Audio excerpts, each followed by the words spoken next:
Como que você vê essa relação entre a filosofia como origem, como isso que as pessoas buscam, ou como muitas vezes as pessoas são meio que resgatadas, porque elas passaram 30 anos quase, ou 30, ou 40, ou sei lá, 20 anos, sem se forçar ou sem pensar criticamente em relação à sua vida, e de repente isso é um bichinho que pica, né? E aí a pessoa, para tudo, quer olhar para essa questão. Como que você vê essa questão do tempo que vivemos, né? Nessa questão superficial? Dizem que há um momento onde o ser humano esgota a mera sobrevivência como sentido de vida.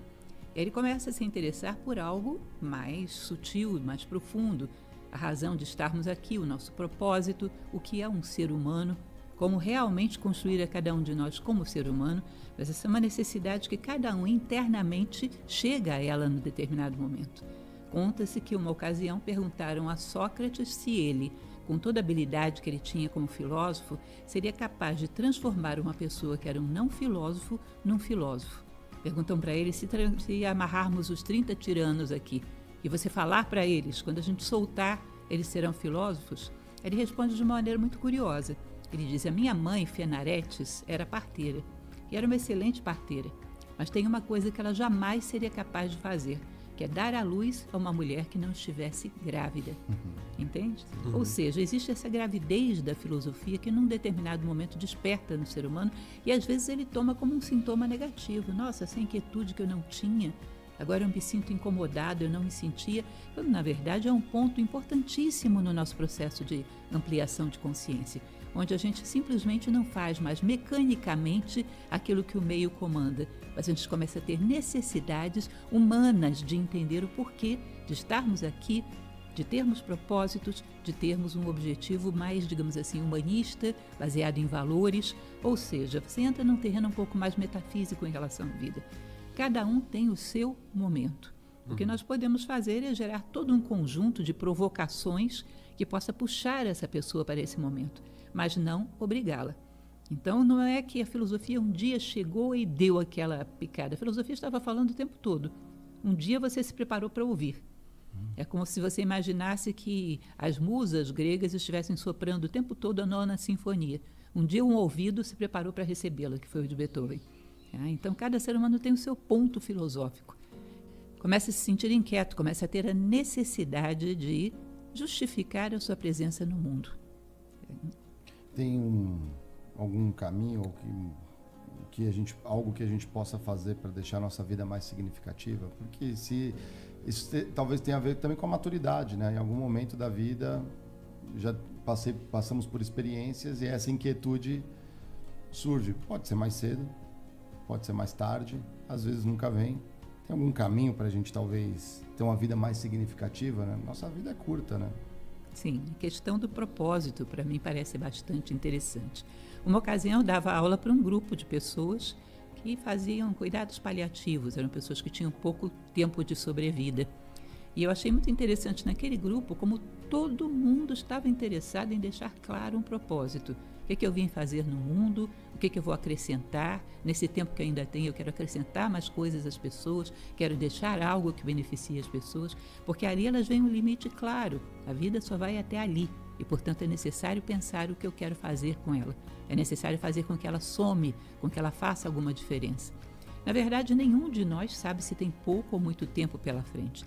Seria muito interessante que a gente tivesse essa preocupação de deixar o mundo um pouquinho melhor do que aquele que você encontrou. Você sair daqui um pouquinho maior do que você era quando chegou. E quando olhar para trás, ver que você fez diferença na vida das pessoas que interagiram com você. Saíram um pouco maiores porque interagiram com você. Ou seja, ser fator de soma, não viver em vão. Essa preocupação, quando a gente coloca, não é para você ficar obcecado pensando no futuro, mas para que você tenha uma tônica para o seu presente. Cada decisão que eu tomo, eu penso em beneficiar não apenas a minha pele, mas o máximo de pessoas que eu posso atingir com essa decisão.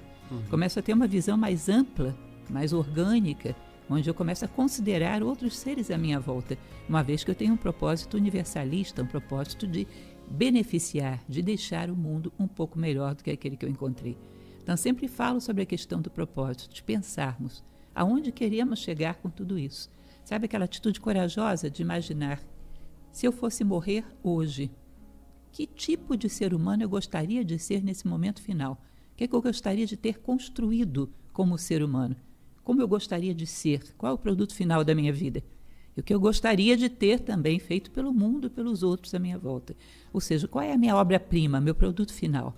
Porque é lógico que a gente só alcança esse produto final quando sabe qual é ele em um momento bem precoce, não é isso? Senão não chega a lugar nenhum, como um arquiteto que desenha uma planta de uma casa e ali o canteiro de obras se constrói e o mestre de obras o tempo todo olha para essa planta. O objetivo final, onde se vai chegar para saber o que fazer hoje.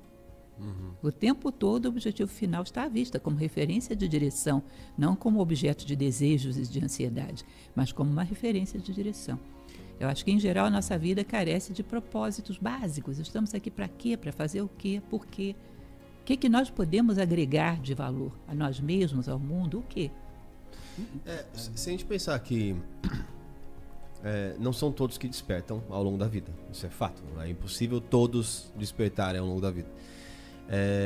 E tem um fator que eu acho que é ainda mais complexo, né? Porque a gente não pode também, como sociedade, ensinar as pessoas, não sei, né? É uma reflexão.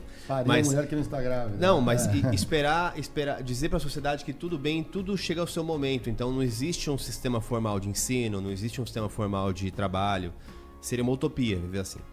Então a gente coloca em um sistema que já é meio que, independente de ser socialista ou capitalista, ele é uma esteira de produção, né? Que é a formação das pessoas. E chega em algum momento a gente coloca ali ok, você tem que decidir agora seu propósito de trabalho, que é talvez antes de sobrevivência, perguntar, isso.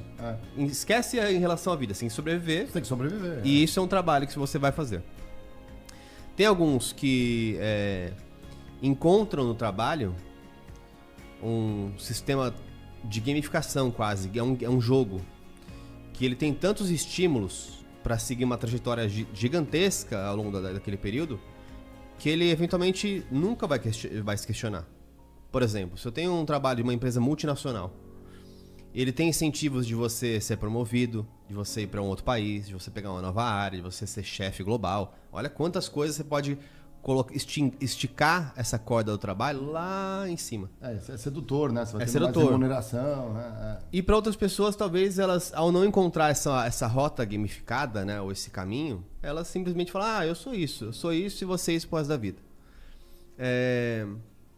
Como que você entende a relação do trabalho, que muitas das vezes não tem como estar alinhado a um propósito, vamos dizer assim, mais intrínseco da pessoa? Isso é a minha paixão de ver. Eu acredito que se você gosta de algo, não importa o quê. Se você fizer ela por 4 anos, você vai achar um jeito de fazer dinheiro com ela, isso no mínimo sobreviver. Então, sendo feliz. Ao mesmo tempo, a gente fala desse mundo capitalista, vamos dizer assim, e as pessoas que estão nessas posições se justificam pelos sacrifícios. Cara, eu sacrifiquei minha vida inteira morando em 10 países por essa companhia, então eu mereço ganhar mais que os outros. Eu mereço algumas coisas. Então são vários estímulos em relação ao trabalho. Como que você vê, independente da pessoa estar desperta ou não a filosofia humana, a filosofia do trabalho? Como que ela seduz a que as pessoas continuem cegas e caminhando em frente? Na verdade, não é a filosofia do trabalho, é uma visão materialista que nós vivemos, que coloca um conforto material como o único propósito de vida. Eu acho curioso se a gente parar para observar, e hoje eu vejo inclusive algumas organizações pensando já a esse respeito, é que você fala muito que o funcionário perfeito é aquele ambicioso, que quer expandir, que quer ir adiante. Isso nem sempre é verdadeiro. O egoísmo dentro de uma estrutura de uma empresa muitas vezes é fatal para a própria estrutura, porque ela é colocada em segundo lugar em função do êxito pessoal desse profissional. Fala-se que existe uma polaridade entre o materialismo, um trabalho prático, e o idealismo, quando, na verdade, qualquer corporação, o que ele mais gostaria de ter é um funcionário idealista, que é aquele que ele busca o ideal em tudo que faz. E não simplesmente porque vai ganhar mais dinheiro com isso, vai se projetar, mas porque ao buscar o ideal em tudo que ele faz, ele também está buscando o ideal em si próprio. Ele está tentando encontrar um limite de possibilidades, onde qualquer coisa que passe pela sua mão, ele se entrega inteiro, porque essa é a sua filosofia de vida, é assim que ele sabe viver. Então a gente faz a apologia de um determinado profissional que está longe de ser o ideal. Então hoje já existem algumas corporações pelo mundo afora que começam a perceber isso. Bom, um idealista, um cara que trabalha por ideais, qualquer coisa que você coloque na mão dele, ele vai buscar fazer o ideal. É uma questão, ele se realiza nisso. E é perfeito para qualquer corporação. Então, hoje se começa a falar dentro do mundo corporativo, de compliance, de questões de ética, cada vez mais tem falado muito de ética dentro das instituições, ou seja, começa-se a colocar valores dentro de um sistema corporativo. Começa-se a perceber que isso é muito sadio para tornar qualquer coisa sólida, quer uma relação pessoal, quer uma relação de trabalho. Quem está indo nessa direção está inovando e está realmente tendo bastante sucesso. Ou seja, nós não estamos aqui simplesmente para conquistar fortuna ou projeção social.